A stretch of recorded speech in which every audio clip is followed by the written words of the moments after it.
En el año de nuestro Señor 1654, el reverendo padre Francisco de la Cruz, un erudito y explorador de alma inquieta, descubrió en los remotos confines de una biblioteca abandonada en el monasterio de San Sebastián, en el norte de España, unos manuscritos antiguos que cambiarían para siempre la percepción de la historia conocida. Estos manuscritos, escritos en una lengua arcana y acompañados de ilustraciones detalladas, narraban la existencia de una civilización oculta bajo las tierras de Capadocia, en lo que hoy conocemos como Turquía. Los documentos, datados en milenios, describían con minuciosidad la vida, las costumbres y las terribles amenazas que enfrentaron aquellos habitantes subterráneos.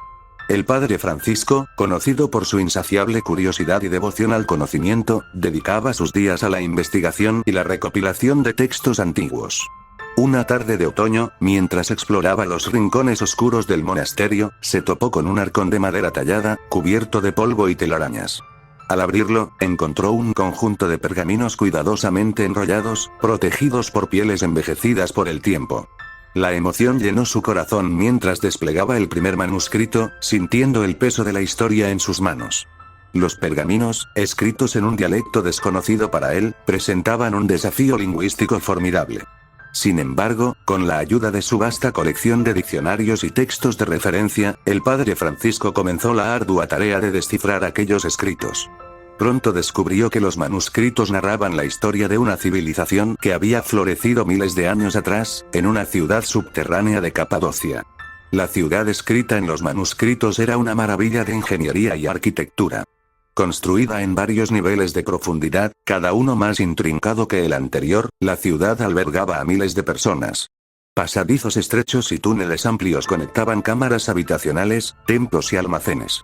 Los manuscritos detallaban cómo los habitantes habían diseñado sistemas de ventilación y abastecimiento de agua, asegurando la supervivencia en aquel entorno subterráneo. La vida cotidiana en la ciudad subterránea era tanto práctica como espiritual.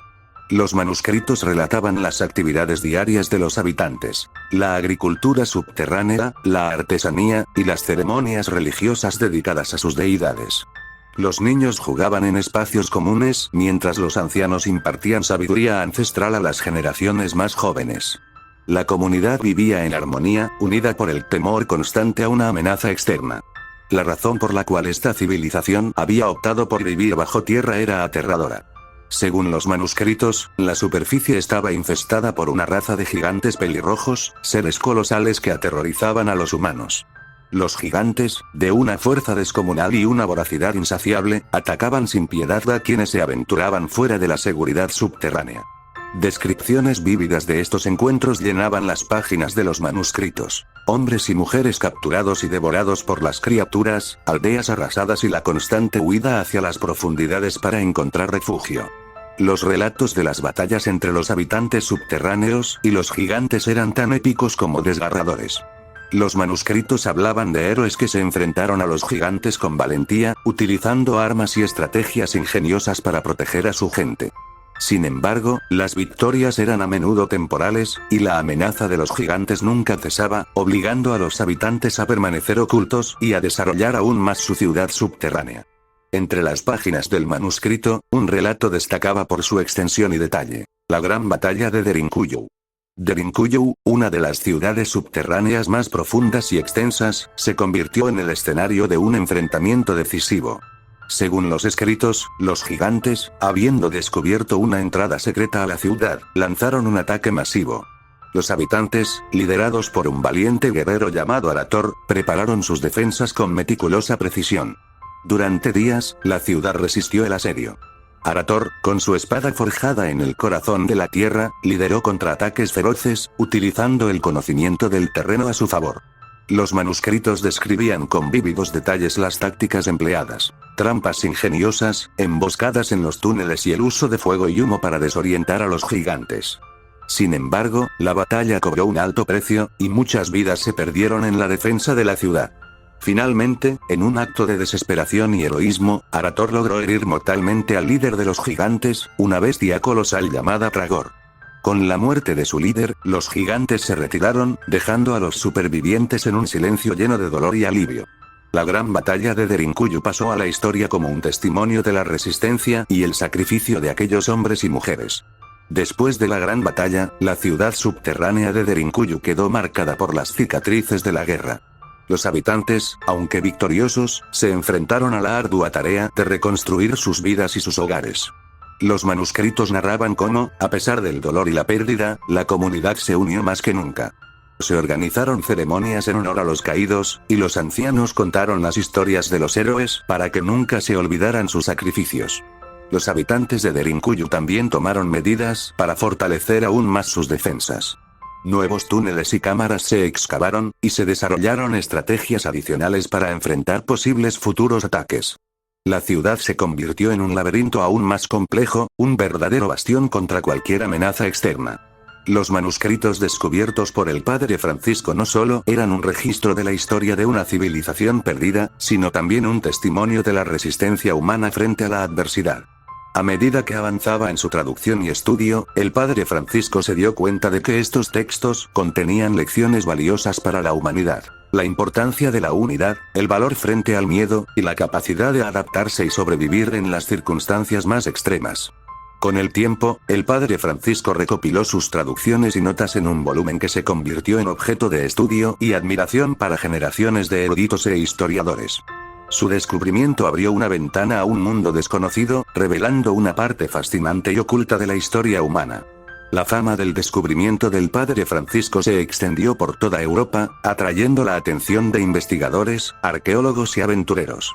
A medida que las noticias de los manuscritos y sus fascinantes relatos se propagaban, una nueva generación de exploradores se sintió inspirada a buscar más evidencia de esta civilización subterránea en Capadocia. Uno de estos exploradores, el joven arqueólogo Mateo Sánchez, se embarcó en una expedición hacia Capadocia en 1672, decidido a desenterrar más secretos ocultos bajo tierra. Armado con las traducciones del padre Francisco y su propio equipo de investigación, Mateo llegó a la región, maravillándose con las formaciones rocosas y los paisajes únicos. Mateo y su equipo comenzaron sus excavaciones en Kaimakli, otra ciudad subterránea mencionada en los manuscritos. Según los textos, esta ciudad albergaba secretos aún más profundos que los de Derinkuyu. Durante meses, trabajaron incansablemente, desenterrando túneles y cámaras ocultas. Un día, mientras exploraban una cámara especialmente profunda, Mateo descubrió un conjunto de símbolos tallados en la pared. Con la ayuda de las notas del padre Francisco, comenzó a descifrar los grabados, que resultaron ser un mapa de los niveles más profundos de la ciudad.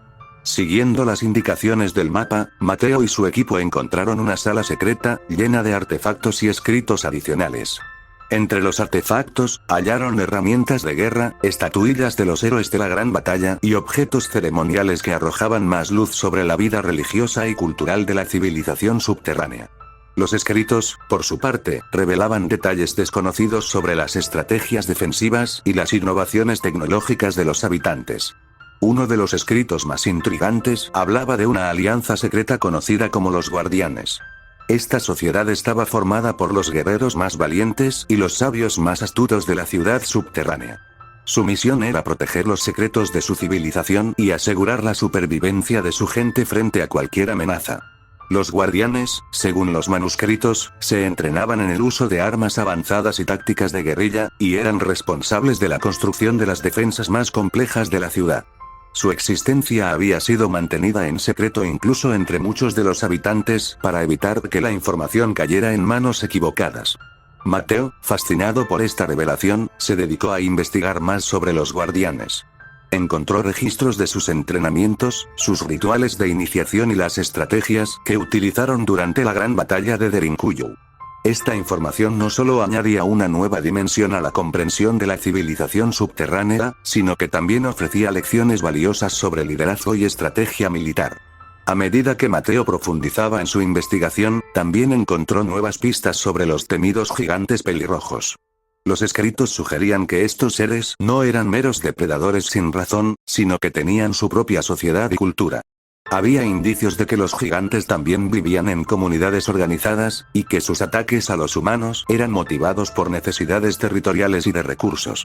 Los manuscritos más antiguos sugerían que, en algún punto, los gigantes y los humanos habían coexistido pacíficamente, pero un conflicto territorial había desencadenado la guerra.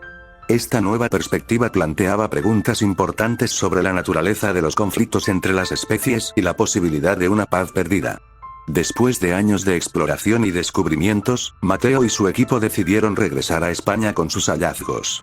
Su expedición había revelado aspectos desconocidos de la civilización subterránea de Capadocia, y sus descubrimientos prometían cambiar la comprensión histórica de la región.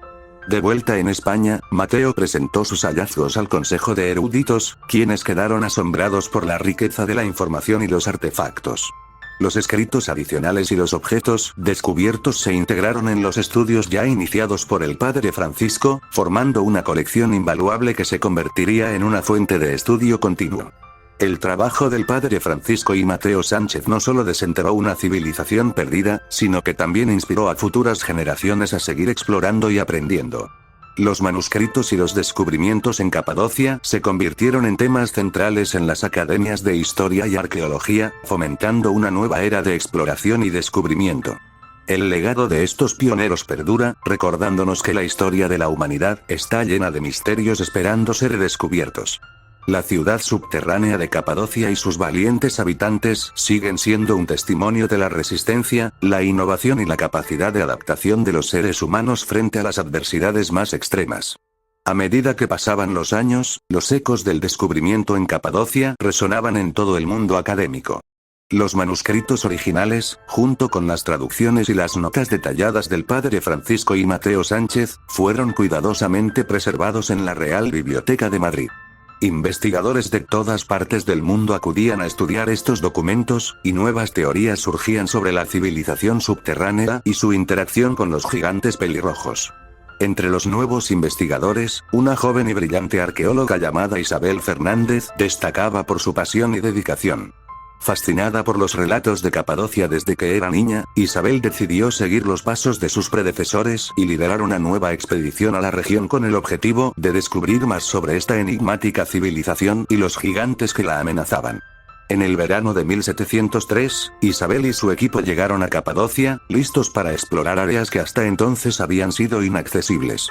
Utilizando tecnologías más avanzadas, como el uso de pólvora para abrir pasadizos sellados y técnicas de cartografía más precisas, Isabel esperaba encontrar nuevos niveles de la ciudad subterránea y quizás más manuscritos que arrojaran luz sobre la vida de los habitantes y sus enfrentamientos con los gigantes. El equipo de Isabel no tardó en encontrar indicios de que había más niveles por explorar. Después de semanas de excavación cuidadosa, descubrieron una entrada oculta que llevaba a un nivel aún más profundo de la ciudad. Este nuevo nivel, que llamaron el santuario, estaba lleno de inscripciones y artefactos que narraban la historia de la ciudad con mayor detalle que nunca. El santuario resultó ser un lugar de gran importancia espiritual y cultural para los habitantes subterráneos. Aquí se encontraban los registros más antiguos y sagrados de su historia, así como representaciones artísticas de sus héroes y dioses. Isabel y su equipo, maravillados por la riqueza de los descubrimientos, trabajaron diligentemente para catalogar y preservar cada hallazgo. Uno de los descubrimientos más impactantes fue una serie de frescos que representaban la creación de la ciudad subterránea y los primeros encuentros con los gigantes pelirrojos. Estas pinturas, de una belleza y detalle excepcionales, proporcionaban una visión visual y emotiva de la historia que complementaba los relatos escritos. Mientras estudiaban los frescos y los nuevos manuscritos, Isabel y su equipo notaron algo intrigante. Algunas representaciones de los gigantes pelirrojos mostraban símbolos y tatuajes que sugerían una estructura social y cultural más compleja de lo que se había pensado anteriormente. Estos indicios apuntaban a la posibilidad de que los gigantes tuvieran su propio lenguaje escrito y una historia que aún no había sido descubierta. Motivada por esta nueva perspectiva, Isabel decidió que su próxima meta sería encontrar evidencia directa de la civilización de los gigantes pelirrojos. A través de una serie de investigaciones exhaustivas y expediciones en los alrededores de Capadocia, Isabel y su equipo descubrieron lo que parecía ser un asentamiento de gigantes, escondido en las montañas cercanas. El asentamiento, aunque en ruinas, ofrecía una ventana única a la vida de los gigantes. Entre las estructuras derruidas, encontraron objetos cotidianos, armas y, lo más importante, grabados en piedra que parecían ser una forma de escritura. Estos grabados contaban historias de cacerías, rituales y batallas, así como interacciones con los humanos. Isabel, con la ayuda de lingüistas y antropólogos, comenzó a descifrar los grabados. Descubrieron que los gigantes no solo eran depredadores, sino también seres con una cultura rica y compleja. Tenían sus propias leyendas y héroes, y sus ataques a los humanos estaban motivados tanto por la necesidad de recursos como por conflictos territoriales. Los descubrimientos de Isabel transformaron la comprensión de la historia de Capadocia. La coexistencia y el conflicto entre los humanos y los gigantes pelirrojos eran ahora vistos como una interacción entre dos civilizaciones distintas, cada una con sus propias luchas y logros. Esta nueva perspectiva fomentó un mayor respeto y curiosidad por ambas culturas, llevando a un renacimiento en el estudio de estas antiguas civilizaciones. Isabel publicó sus hallazgos en una serie de volúmenes que se convirtieron en textos fundamentales para la arqueología y la antropología. Sus trabajos no solo ampliaron el conocimiento sobre la ciudad subterránea y los gigantes, sino que también inspiraron a otros investigadores a seguir explorando y descubriendo los misterios del pasado. A medida que los estudios sobre Capadocia y sus habitantes continuaban, la región se convirtió en un símbolo de la resistencia y la adaptabilidad humanas. Las historias de los habitantes subterráneos y sus enfrentamientos con los gigantes pelirrojos capturaron la imaginación de generaciones, recordando siempre la importancia de la valentía, la unidad y el ingenio. El legado de los descubrimientos en Capadocia se reflejaba en las lecciones aprendidas sobre la coexistencia y el conflicto, la innovación en tiempos de crisis y la riqueza de las culturas perdidas. La ciudad subterránea y los gigantes pelirrojos permanecen como testigos silenciosos de una época olvidada, invitando a todos a seguir explorando y aprendiendo de las profundidades de la historia. En los siglos que siguieron, Capadocia se convirtió en un lugar de peregrinaje para historiadores, arqueólogos y turistas fascinados por los relatos de una civilización que vivió bajo tierra y luchó contra gigantes. El trabajo del padre Francisco, Mateo Sánchez e Isabel Fernández sigue siendo celebrado y estudiado, recordándonos que la búsqueda del conocimiento es un viaje sin fin, y que siempre hay más por descubrir bajo la superficie de lo conocido. A día de hoy, el paradero exacto de los manuscritos descubiertos por el padre Francisco y Mateo Sánchez sigue siendo un misterio. Aunque algunos fragmentos y notas se encuentran en la Real Biblioteca de Madrid, los manuscritos completos han desaparecido, alimentando un sinfín de teorías y especulaciones. Una de las teorías más persistentes sugiere que los manuscritos fueron llevados en secreto al Vaticano. Esta hipótesis se basa en la creencia de que la Iglesia, reconociendo la importancia y el potencial impacto de estos documentos, decidió ocultarlos para proteger su contenido. Según los rumores, los manuscritos están almacenados en los archivos secretos del Vaticano, lejos del alcance del público y de la comunidad científica. Otra teoría postula que los manuscritos fueron robados por coleccionistas privados durante el tumultuoso período de las guerras napoleónicas, y que ahora están en manos de una familia rica y poderosa que los mantiene en su colección personal, lejos de cualquier escrutinio. En la era de Internet, los rumores sobre los manuscritos de Capadocia han cobrado vida propia. Foros y redes sociales están llenos de historias y teorías sobre su contenido y paradero. Algunas de estas historias afirman que un estudioso del tema logró acceder a los manuscritos en tiempos recientes. Según estos relatos, un investigador anónimo, con contactos en el Vaticano, obtuvo permiso para examinar brevemente los manuscritos. Durante su estudio, el investigador habría tomado notas detalladas y copias parciales, que luego filtró en pequeños fragmentos a través de Internet. Estas filtraciones, aunque parciales y a menudo fragmentarias, han dado lugar a nuevas interpretaciones y especulaciones sobre la civilización subterránea y los gigantes pelirrojos. Estas pequeñas historias y fragmentos filtrados han capturado la imaginación de muchos. En blogs y sitios web especializados, se comparten teorías sobre nuevos aspectos de la vida en la ciudad subterránea de Capadocia, las estrategias de guerra contra los gigantes, y los posibles motivos de los conflictos entre las dos civilizaciones. Una de las historias más comentadas narra la existencia de un pasadizo secreto que conectaba la ciudad subterránea con la superficie, utilizado por espías y exploradores para recolectar información.